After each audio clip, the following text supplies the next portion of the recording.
छत्रपतीचं राज्य होतं. सर्व जगामध्ये आपल्या देशात देखील हुकुमशाही होती आणि या हुकुमशाहीच्या विरोधामध्ये रशिया नावाचा जो देश आहे, जो जगामध्ये फार मोठी शक्ती त्या देशामध्ये आहे, तेथील कामगार लोक एकत्र आले.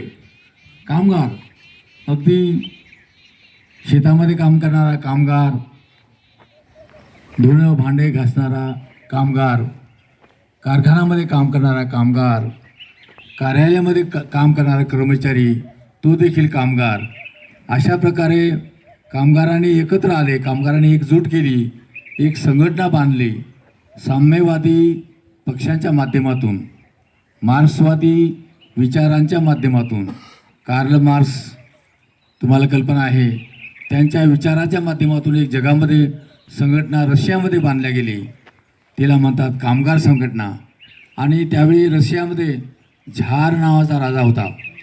तो अतिशय जुलमी होता, हुकुमशहा होता, प्रजेवर अतिशय अत्याचार करत असे. त्या काळामध्ये रशियाची अवस्था अतिशय वाईट होती. तिथे अतिशय गरिबी वाढली होती. तेव्हा झार राजाच्या विरोधामध्ये त्या काळचे लेनिन, ट्रॉट्स्की, केरेन्स्की यासारखे साम्यवादी कम्युनिस्ट विचारांचे लोक, विचारांचे नेते एकत्र आले. त्यांनी कामगारांमध्ये आपले विचार पसरविले आणि त्या सगळ्या कामगारांनी जी क्रांती केली, जो बदल केला त्या देशामध्ये, त्याला म्हणतात कामगार क्रांती. सगळ्या कामगारांनी त्या देशामधल्या मॉस्को नावाची जी राजधानी आहे रशियाची, त्या मॉस्कोवर मोर्चा काढला. मोठा मोर्चा काढला. लाँग मार्च त्याला म्हणतात, लाँग मार्च. आपल्याकडे लाँग मार्च हा शब्द अलीकडे आला. मराठवाडा विद्यापीठ नामांतराच्या आंदोलनापासून आपल्याला लाँग मार्च माहीत आहे. परंतु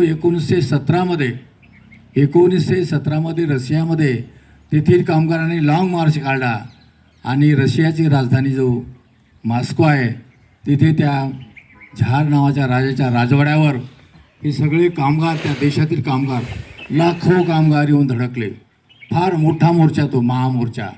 आणि त्यांनी काय केलं, राजाने हुकूम दिला लष्कराला, मिलिटरीला प्राचारण केलं की तुम्ही या लोकांवर गोळ्या झाडा आणि या लाखो लोकांना मारून टाका.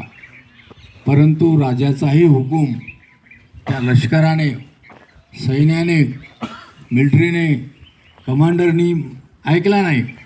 कारण जनतेचा कौल, लोकांचा कौल हा राजाच्या विरोधामध्ये होता, जुलमी सत्तेच्या विरोधामध्ये होता.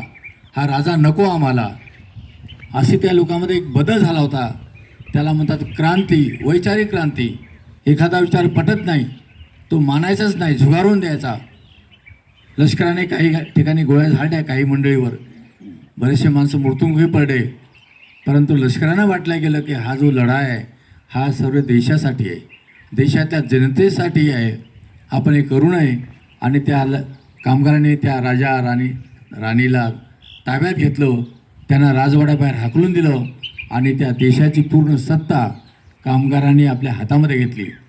आणि कामगारांचे नेते त्या ठिकाणी त्यांनी लोकशाही स्थापन केली आणि कामगारांच्या बाजूने कामगारांचं हित होईल, कामगारांना न्याय मिळेल, कामगारांना योग्य वेतन मिळेल, देशाची प्रगती होईल, देशातल्या प्रत्येक माणसाला अन्न, वस्त्र, निवारा मिळेल, या प्रकारचे विचार त्या रशियामध्ये पसरविल्या गेले. ती क्रांती 1917ची क्रांती म्हणून तिला म्हणतात कामगार क्रांती, कामगार दिन.